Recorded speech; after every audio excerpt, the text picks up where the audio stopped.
الحمدللہ رب العالمین والعاقبۃ للمتقین والصلاۃ والسلام علی سید الانبیاء والمرسلین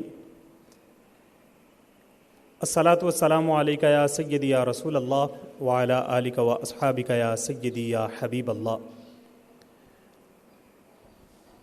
پوری دنیا سے اپنے دیکھنے والے، سننے والے، چاہنے والے کرم فرماؤں کو سلام محبت پیش کرتا ہوں۔ السلام علیکم ورحمۃ اللہ وبرکاتہ۔ خوش آمدید کہتا ہوں سٹی رنگ نیوز کے پلیٹ فارم سے اس حسین ٹرانسمیشن رمضان رنگ میں۔ ناظرین کرام، گزشتہ سال کی طرح اس سال بھی سٹی رنگ نیوز نے یہ بڑی حسین کاوش کی ہے۔ دعا کرتا ہوں اللہ کریم ان کو دارین کی سعادتیں، دارین کی عزت نصیب فرمائے۔ آج سیٹ پر ہمارے ساتھ موجود ہیں عظیم عالم دین حضرت علامہ مولانا پروفیسر محمد شکیل ثانی صاحب، چیئرمین فیض القرآن انٹرنیشنل جاپان۔ آج ہم ان کے ملفوظات سے اپنے قلوب و اذہان کو معطر کریں گے، تو میں علامہ صاحب کی طرف بڑھتا ہوں اور علامہ صاحب ہمارے ساتھ تشریف فرما ہے۔ علامہ صاحب آپ کو خوش آمدید کہتے ہیں جی۔ بہت شکریہ سر، بہت مہربانی۔ ناظرین کرام، رمضان المبارک کی یہ ٹرانسمیشن ہے اور آج دو بڑے اہم موضوع ہم لے کر حاضر ہوئے ہیں اور ہمارے لیے یہ باعث برکت ہے، غنیمت ہے ہمارے لیے کہ علامہ صاحب ہمارے ساتھ تشریف فرما ہیں۔ پہلا سوال جو ہے علامہ صاحب سے، علامہ صاحب روزہ سے تقویٰ کیسے حاصل کیا جائے، اور دوسرا روزہ اور میڈیکل سائنس، روزہ سے تقویٰ کیسے حاصل کیا جاتا ہے، سب سے پہلے علامہ صاحب اس پر روشنی ڈالیں گے۔ میں علامہ صاحب سے ملتمس ہوں کہ اپنے ملفوظات سے ہمارے قلوب و ذہان کو معطر فرمائے۔ بسم اللہ الرحمن الرحیم۔ سب سے پہلے تو میں سٹی رنگ نیوز کی پوری ٹیم کو مبارکباد پیش کرتا ہوں۔ امسال بھی پچھلے سال کی طرح ماہ رمضان المبارک کی ان مقدس و مطہر گھڑیوں میں اصلاح امت کے لیے خوبصورت پروگرام تشکیل دیے ہیں۔ دعا ہے اللہ تعالیٰ اس پوری ٹیم کو ماہ رمضان المبارک کی برکتوں سے مالا مال فرمائے۔ آج میرے ساتھ ملک پاکستان کے بہت ہی خوبصورت آواز محترم محمد آصف چشتی صاحب تشریف فرما ہیں، اور انہوں نے پہلا سوال جو مجھ سے کیا کہ رمضان میں روزے سے تقویٰ کیسے حاصل کیا جا سکتا ہے۔ معزز ناظرین، اللہ رب العزت نے قرآن مجید فرقان حمید میں ارشاد فرمایا، یا ایھا الذین آمنوا کتب علیکم الصیام کما کتب علی الذین من قبلکم لعلکم تتقون۔ اے ایمان والو، تمہارے اوپر روزے فرض کیے گئے جیسا کہ تم سے پہلی امتوں پر فرض کیے گئے تھے، لعلکم تتقون، تاکہ تم متقی بن جاؤ۔ تو روزے کا جو مقصد اللہ نے قرآن میں بیان فرمایا وہ ہے حصول تقویٰ، لعلکم تتقون، تاکہ تمہیں تقویٰ کی خیرات مل جائے۔ اب تقویٰ کیا ہے؟ اچھا، تقویٰ کا معنی قرآن سے پوچھتے ہیں۔ اللہ رب العزت نے اسی قرآن مجید میں ارشاد فرمایا، بسم اللہ الرحمن الرحیم، الف لام میم ذالک الکتاب لا ریب فیہ ھدی للمتقین۔ بے شک یہ وہ کتاب ہے کہ جس میں شک کی گنجائش ہی نہیں، یہ لا ریب ہے، بے عیب ہے، ھدی للمتقین، یہ ہدایت دیتی ان کو جو تقویٰ والے ہیں۔ اب تقویٰ کی تعریف قرآن نے، ایک تو قرآن نے یہ بتا دیا کہ قرآن ہدایت متقین کو دیتا ہے، اور قرآن کا اسلوب ہے جب پہلی مرتبہ کسی لفظ کو استعمال کرتا ہے پھر اس کی تفسیر بھی دیتا ہے، اسی کہتے ہیں تفسیر القرآن بالقرآن۔ تو جب متقین کی بات ہے تو قرآن سے پوچھا، قرآن تو بتا متقین کون ہیں؟ تو آگے پھر اللہ رب العزت نے متقین کی صفت یہ بیان کی، الذین یؤمنون بالغیب، وہ جو بن دیکھے غائب کو مان لیتے ہیں، بن دیکھے مانتے ہیں، وَيُقِيمُونَ الصَّلَاةَ، نماز قائم کرتے ہیں، وَمِمَّا رَزَقْنَاهُمْ يُنْفِقُونَ، اور جو رزق ہم نے ان کو دی اللہ کی راہ میں خرچ کرتے ہیں۔ یہ قرآن مجید نے متقین کی 5 صفتیں بیان کی ہیں، وَالَّذِينَ يُؤْمِنُونَ بِمَا أُنزِلَ عَلَيْكَ وَمَا أُنزِلَ مِن قَبْلِكَ، اس پر جو حضور علیہ الصلوٰۃ والسلام پر نازل ہوا اور آپ سے پہلے رسولوں پر جو کتاب ان پر ایمان لاتے ہیں، وَبِالْآخِرَةِ هُمْ يُوقِنُونَ، اور آخرت کا ایقان رکھتے ہیں، مرنے کا ان کو یقین ہے۔ تو یہ 5 صفتیں جس میں پائی جائیں گی وہ تقویٰ کا حصول کر لے گا، متقین کی صف میں شامل ہو جائے گا۔ تو تو قرآن مجید نے جو تقویٰ کے حصول کے لیے پہلی شرط رکھی وہ یؤمنون بالغیب، بن دیکھے ماننا ہے۔ روزے کا مقصد بھی اللہ رب العزت کو بن دیکھے ماننے کے ساتھ ہے۔ روزہ ایک ایسی عبادت ہے جس کا تعلق فقط بندے اور رب کے درمیان ہے، اس میں نہ ریاکاری ہے نہ دکھاوا ہے، اللہ کے لیے بھوکا رہ رہا ہے، تنہائی میں کھا بھی سکتا ہے، پی بھی سکتا ہے، برائی بھی کر سکتا ہے، مگر کہتا نہیں مجھے اللہ دیکھ رہا ہے۔ وہ اللہ کو مانتا ہے، یقین کرتا ہے۔ بس جب انسان اس منزل پہ چلا جائے کہ مجھے اللہ دیکھ رہا ہے، وہ تقویٰ کی پہلی سیڑھی چڑھنا شروع کر دیتا ہے۔ مگر بدقسمتی یہ ہے روزہ رکھ کر بھی بہت سے روزے دار جو ہیں انہیں تقویٰ نہیں ملتا۔ اس کی وجہ یہ ہے کہ روزہ رکھنے کے بعد اگر انسان کم بھی تول رہا ہو، بے حیائی آنکھ سے جاری ہو، ہاتھ سے جاری ہو، پھر سارا دن بندہ فلمیں دیکھے، ڈرامے دیکھے، وہ روزے سے تقویٰ کا حصول نہیں ہوتا، سوائے بھوک کے اور کچھ ملتا ہی نہیں ہے۔ وہ یقیمون الصلاۃ، نماز قائم کرتے ہیں۔ اب روزہ رکھا ہو بندہ نماز نہ پڑھے، روزہ رکھا ہو بندہ نماز پڑھ کے بے حیائی سے نہ رکے، بری باتوں سے نہ رکے، تو بہت سے روزہ دار ایسے ہیں جو فقط بھوک کاٹتے، نہ تراویح پڑھنی ہے، نہ تہجد پڑھنی ہے، نہ نماز پڑھنی ہے۔ اور ایسی قوم، مطلب اللہ نے ایسی عبادت عطا فرمائی اور ایسی قوم دیکھی ہے کہ ساری رات جاگتی ہے سحری کے لیے اور سارا دن سوتی ہے افطاری کے لیے۔ یعنی آپ اندازہ لگائیں، رات بھر جی سحری کر کے سونا ہے، 2 بج گئے، بھائی جب سحری کر کے سونا ہے پھر سو گئے، اب سارا دن نماز نہیں پڑھنی، اٹھیں گے افطاری کے لیے کہ جب افطاری کرنی ہے۔ اور پھر دیکھیں روزہ جو ہے وَمِمَّا رَزَقْنَهُمْ يُنْفِقُونَ، متقین کی تیسری صفت یہ ہے، شان یہ ہے، وہ اللہ کی راہ میں خرچ کرتے ہیں۔ کیا؟ جو اللہ نے مال دیا ہے۔ رزق مال کا بھی ہے، رزق علم کا بھی ہے، رزق حسن کا بھی ہے، رزق جمال کا بھی ہے، رزق شہرت کا بھی ہے، رزق عہدے کا بھی ہے۔ اللہ نے ہر کسی کو کسی نے مقام پہ یہ رزق عطا فرمایا ہے۔ جس کو وقت دیا ہے وقت تقسیم کرے، جس کو اللہ نے شہرت دی ہے، عزت دی ہے، وہ لوگوں کے لیے فائدہ مند ثابت ہو۔ تو اللہ کی راہ میں جو اللہ نے مال دیا کسی بھی صورت میں، اس کو جو بندہ خرچ کرتا ہے اس کو تقویٰ کی دولت ملنا شروع ہو جاتی ہے۔ تقویٰ کا ایک بہت وسیع معنی ہے۔ تقویٰ سیدنا عمر فاروق رضی اللہ تعالیٰ عنہ سے پوچھے گا تقویٰ کیا ہے، تو آپ نے فرمایا دونوں طرف خاردار جھاڑیاں ہو، بندہ ان سے بچ کے نکل جائے، اس کا نام تقویٰ ہے۔ تقویٰ کی بہت بڑی تعریف ہے۔ تقویٰ حقیقت میں اللہ رب العزت اور بندے کا ایک ایسا تعلق ہے کہ بندہ اللہ سے ڈرے، اللہ کے لیے کرے، کوئی بھی کام ہو اس کا حصول اللہ کے لیے ہو۔ اور پھر اس کی 5ویں شان یہ ہے یؤمنون ویوقنون بالآخرۃ، آخرت پر ایمان رکھتے ہیں۔ اب اگر بندہ یہ یقین کر لے میں نے مرنا ہے اور مر کے اللہ کی بارگاہ میں جواب دینا، تو روزے نے بندے کو اتنا طاقتور بنا دیا کہ ایک لمحہ اس کا اللہ کے لیے ہو جاتا ہے۔ بندہ روزہ رکھ رہا ہے، بھوک کاٹ رہا ہے، پیاس کاٹ رہا ہے، اور اللہ رب العزت نے بندے کے ساتھ اس تعلق کو رکھا۔ حشر کے دن بھی اللہ فرمائے گا الصوم لی وانا اجزا بہی، روزہ میرے لیے، میں اس کی جزا دوں گا۔ اور پھر وہ اجزا بہی، روزے والے کی جزا میں خود ہی بن جاؤں گا، اپنے حسن کے پردے اٹھاؤں گا اور روزے دار کو اپنے حسن سے مالا مال فرما دوں گا، اپنے حسن کی زیارت کروا دوں گا۔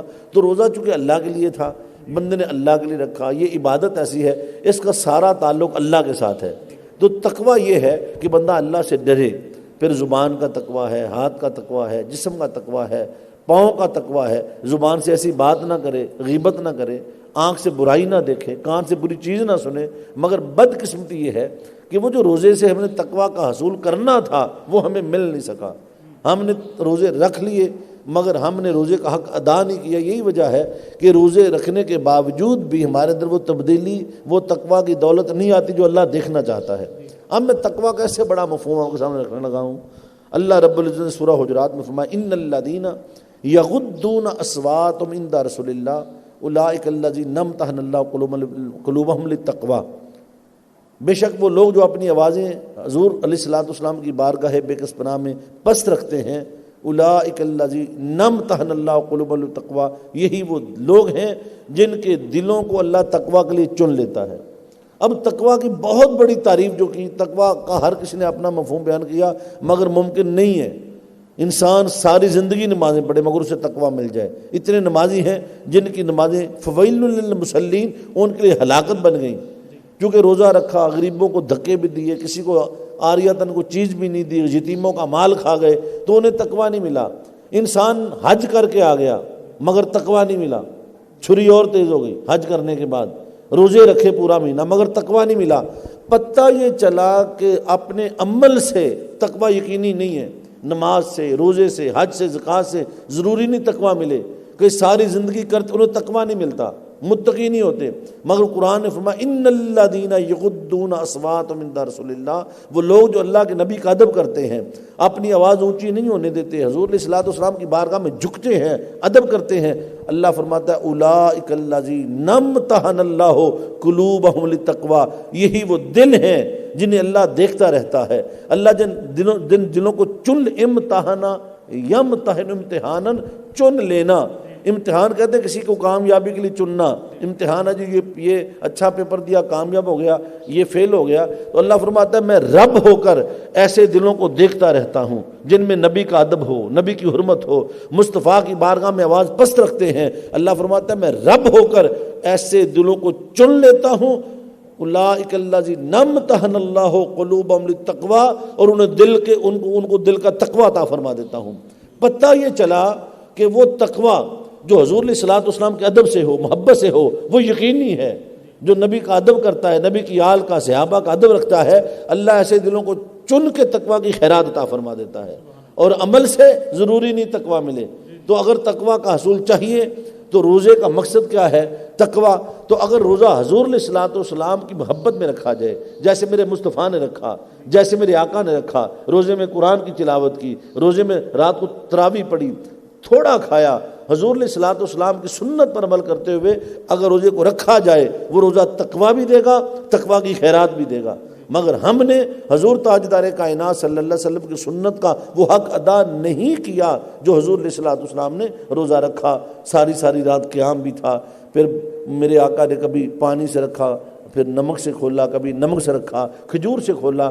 تو اگر تقوی کا حصول چاہتے ہیں تو حضور علیہ الصلوۃ والسلام نے جس طرح رمضان گزارا، اگر بندہ ان کی محبت میں اسی طرح گزارے تو پھر تقوی کا حصول بھی ممکن ہے اور یقینی تقوی کی خیرات بھی ممکن ہے۔ ایک اور بڑا امپورٹنٹ سوال ہے کہ کچھ لوگ صرف 30 دن کے لیے گناہ چھوڑتے ہیں کہ جی 30 دن میں روزے رکھوں گا تو اس کے بعد پھر جو ہی عید آئے گی پھر اپنے گناہوں کو کنٹینیو کر دوں گا۔ تو کیا ان کے 30 روزے رکھنے، تراویحیں پڑھنے کا کوئی فائدہ اس کو ملے گا؟ کوئی بھی عبادت ہو، کوئی بھی نیکی، اس کا اجر تو اس کو ملے گا۔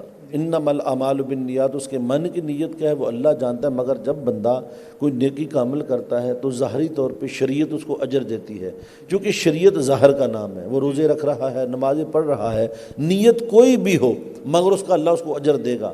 اب یہ ہے کہ رمضان کے مہینے میں بندہ برائی سے رک جاتا ہے، بعد میں پھر اسی طرح کنٹینیو کر دیتا ہے، یہ فطرتی بات ہے۔ رمضان شیطان کو جکڑ دیا جاتا ہے، جنت کے دروازے کھول دیے جاتے ہیں، جہنم کے دروازے بند کیے جاتے ہیں، اللہ کا ماحول بنا دیتا ہے۔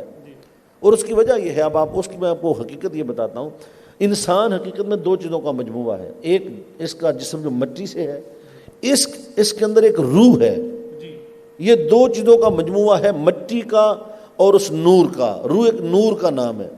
اچھا، انسان کی جتنی بھی خوراک ہے جو ہم کھاتے ہیں وہ مٹی سے پیدا ہوتی ہے، آپ چاول کھائیں، جو بھی آپ کی خوراک ہے وہ مٹی سے پیدا ہوئی۔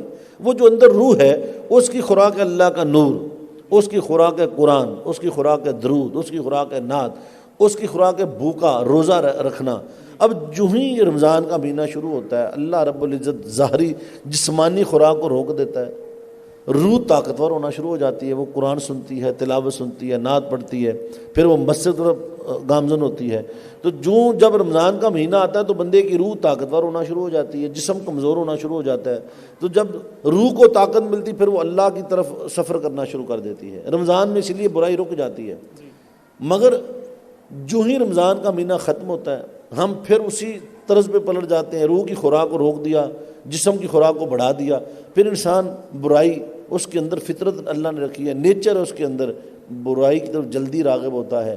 اور ہمارے ہم وی آر مسلم، ہم مسلمان ہیں، ہمارا 29 رمضان تک ہم اللہ کے بندے بنے رہتے ہیں۔ جو ہی چاند رات آتی ہے اور پھر عید والے دن آپ نے دیکھا گل گباڑے، وہی رات چاند رات، اور پھر اعتکاف سے اٹھنے کے بعد پھر معتکفین بھی بازاروں میں اسی طرح۔ تو یہ المیہ ہے، تربیت کی کمی ہے، تقوی کی کمی ہے، طہارت کی کمی ہے۔ تو اگر بندہ رمضان کا مہینہ اللہ نے جو دیا تو اس لیے دیا کہ اس مہینے میں روزے رکھ لو، اس مہینے میں اپنے آپ کو متقی کر لو، اور اگر روزے رکھ کر بھی انسان کو وہ فیض نہیں ملا تو پھر وہی تقوی، نبی پاک کا ادب، آقا علیہ الصلوۃ والسلام کی نعت درود محبت ان سے جڑ جائے تو یقینی تقوی کا حصول ہو جائے۔ آپ سماعت فرما رہے ہیں چیئرمین فیض القرآن انٹرنیشنل جاپان علامہ محمد شکیل ثانی صاحب کو، بہت ہی خوبصورت گفتگو فرما رہے ہیں۔ ناظرین کرام، جس طرح روزہ سے تقویٰ کیسے حاصل کیا جاتا ہے، اس پر آپ نے ایک بڑی خوبصورت گفتگو فرمائی ہے۔ ہمارا دوسرا سوال جو ہے علامہ صاحب سے، روزہ اور میڈیکل سائنس، اس پر بھی کچھ ہمیں عطا فرمائیں۔ روزہ اور میڈیکل سائنس یہ ایک ایسا سبجیکٹ ہے، آج میڈیکل سائنس در رسول صلی اللہ علیہ وسلم پہ جھکی ہوئی نظر آتی ہے۔ جاپان میں روزے پر بہت تحقیق، جاپانی قوم کو جو کینسر کا مرض بہت زیادہ ہے۔ جاپان کے ڈاکٹر ہیں جی بہت زیادہ کینسر ہے وہاں۔ جاپان کے ڈاکٹر ہیں، انہوں نے اس پہ ریسرچ کی کہ جو کینسر کے مریض ہیں اگر ان کو خوراک روک دی جائے، اس کو فاسٹنگ کہتے ہیں وہ لوگ، روزہ تو وہاں تصور نہیں ہے، مریض کو صرف بھوکا رکھ کر پانی صبح پلا دیا، پھر سارا دن بھوکا رکھا۔ انہوں نے یہ 21 دن کا تجربہ کیا اور انہوں نے پوری دنیا کو حیران کر دیا کہ فاسٹنگ سے جو کینسر کا مرض ہے وہ آہستہ آہستہ ٹھیک ہونا شروع ہو گیا۔ ان کی جب تحقیق سامنے آئی تو دنیا کی جتنی یہ کمپنیز، دوائی بنانے والی کمپنیز ہیں، دوائیاں ان کو تو کوہرام مچ گیا کہ یہ اس نے کیا کر دیا۔ اس پر پھر محنت، جب اس نے یہ اپنی ریسرچ پیش کی اور اس کے بعد یہ یورپ میں، روس میں، جرمنی میں، فرانس میں جب یہ جو وہاں کے ڈاکٹرز ہیں انہوں نے اس پہ تحقیق کی تو پتہ یہ چلا کہ اگر کوئی بندہ، ان کے اب ہاسپٹل جاپان میں قائم ہو گئے ہیں کہ وہ علاج کرتے ہیں فاسٹنگ کے ذریعے، 27 دن، 25 دن، 21 دن مریض کو بھوکا رکھتے ہیں، انہیں پانی دیتے ہیں، شام کو تازہ جوس دیتے ہیں۔ انہوں نے چیک کیا کہ اس سے ہیپاٹائٹس، اس سے بلڈ پریشر، شوگر اور اس سے کینسر کا جو مرض ہے وہ کنٹرول ہونا شروع ہو گیا۔ اور وہ لوگ جو ہر سال میں 1 مہینہ اپنے کو بھوکا رکھتے ہیں، ان کے ہاں کینسر بہت کم ہے۔ آپ دیکھ لیں جتنے مسلمان ملک ہیں، پاکستان کو دیکھ لیں، یہاں وہی لوگ جو شراب کے عادی ہیں یا نشہ کرتے ہیں یا بہت زیادہ کھانے والے ہیں، ان کو کینسر کا مرض ہے، اور وہ لوگ جو روزہ رکھنے والے ہیں ان کے قریب کینسر آتا ہی نہیں۔ یہ کیا ہے کہ اللہ رب العزت نے انسان کے اندر ایک سسٹم رکھا ہوا ہے۔ انسان کو اللہ نے بڑی طاقت دی ہوئی ہے۔ بہت سے جانور ایسے ہیں، پنگوئن ایک پرندہ ہے، وہ جب اس کی مادہ انڈے دے دیتی تو وہ تقریباً 4 مادہ کھاتے کچھ نہیں ہے، وہ انڈوں پہ بیٹھا رہتا ہے بچوں کے لیے، وہ اس کی مادہ نکل جاتی ہے۔ تو اگر وہ 4 ماہ تک زندہ رہ سکتا تو انسان بھی رہ سکتا ہے۔ اس کا فطرتی اگر دیکھنا ہو، کوئی جانور بیمار ہو جائے، کبوتر ہے، کوئی پرندہ ہے آپ کے گھریلو جانور ہے، وہ کھانا پینا چھوڑ دیتے ہیں۔ آپ جو مرضی کریں وہ جانور کھانا پینا چھوڑ دے گا، وہ اپنا علاج خود کرتے ہیں۔ اللہ نے انسان کے اندر اتنی طاقت رکھی ہوئی ہے، انسان جب بھوکا رہتا ہے تو انسان کے اندر ہی ایک سسٹم اللہ نے لگایا ہوا ہے، وہ جو اندر ٹوٹ پھوٹ کا شکار آپ کے جسم میں چربی ہے، اضافی کباڑ کا سامان ہے، وہ خود میدا کھانا شروع کر دیتا ہے۔ جب 1 مہینہ بندہ بھوکا رہتا ہے تو اس کے اندر کی جتنے بھی اضافی چربی ہے، کولیسٹرول ہے، وہ سارا دن جب میدا خالی ہوتا ہے تو وہ جسم کے اندر سے خود بخود وہ کھا لیتا ہے۔ اللہ رب العزت نے یہ جو روزہ ہمیں عطا فرمایا، پہلی امتوں کو بھی عطا فرمایا۔ حضور تاجدار کائنات صلی اللہ علیہ وسلم کے زمانے میں میرے آقا نے فرمایا کلو واشربوا، قرآن نے کہا کھاؤ پیو، اسراف نہ کرو۔ اسراف کا مطلب ہے زیادتی نہ کرو، ضرورت سے زیادہ نہ کھاؤ۔ پھر آقا علیہ الصلوۃ والسلام نے فرمایا کہ تم کھانا اس طرح کھاؤ، ایک حصہ خوراک کے لیے، ایک پانی کے لیے، ایک ہوا کے لیے چھوڑ دو، یعنی جب بھوک ہو تو تھوڑا ہاتھ کھینچ لو۔ یہ وہ چیزیں جو حضور علیہ الصلوۃ والسلام کی سیرت سے میں ملتی ہیں۔ مدینہ میں کہ یہودی آ کے بیٹھ گیا حکیم، 40 دن تک اسے مریض ہی کوئی نہیں ملا، 40 دن بیٹھا رہا، مریض ہی کوئی نہیں آیا۔ تو اس نے پوچھا یار تم لوگ بیمار نہیں ہوتے ہو، کوئی ایک مریض بھی نہیں آیا؟ تو صحابہ نے فرمایا ہم بھوک رکھ کے کھانا کھاتے ہیں۔ اس نے کہا پھر میں چلتا ہوں، یہ تو کوئی بیمار ہی نہیں ہوتا۔ ہماری حالت یہ ہے۔ یہ دیکھیں روزہ حقیقت میں جیسے دیکھیں بی بی فاطمہ الزہرا سلام اللہ علیہ نے 3 روزے منت کے رکھے، جب آیا تو ایک دن قیدی کو دے دیا، ایک دن جناب سائل کو دے دیا۔ انہوں نے دیکھیں وہ اپنا، لیکن وہ مرے نہیں، بھوکے نہیں مرے، پانی سے رکھا ہے، شام کو جو کچھ وہ بھی تقسیم کر دیا۔ تو انسان کے اندر اللہ تعالیٰ نے اتنی قوت رکھی ہے کہ وہ بھوکا رہ کے جی سکتا ہے۔